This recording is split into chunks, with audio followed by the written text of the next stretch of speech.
中国西藏日喀则市这个行政区的定日县，昨早起发生着大地震，震度6.8，深度只有10公里，造成着灰白色的灾情。目前有126个人死亡，188个人受伤，倒去的厝至少有3600间。中国国家主席习近平下令全面救灾。 敢是画面海甲真厉害，周围阁有叽叽喳喳的声音，听起来是真惊人。另外，阁翕到卖场的员工甲扫帚放咧着水走，过无偌久，架仔顶的物件拢总倒落来，员工是惊甲马上逃走。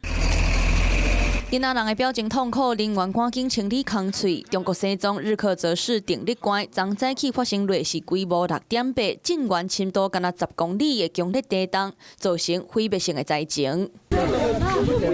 当地气温上低是零下18度，伫咧这款的环境救援是真不简单。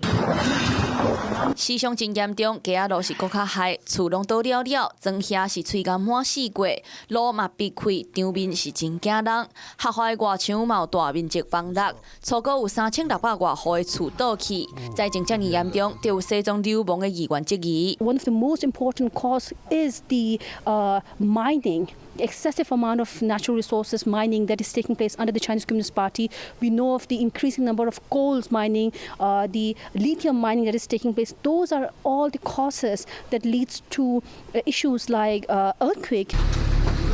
中国国家主席习近平下令全面救灾，出动上万人送物资，嘛伫咧当地设天道抢时间救人救命。 专家判断，这个地震是垃圾地体能量释放。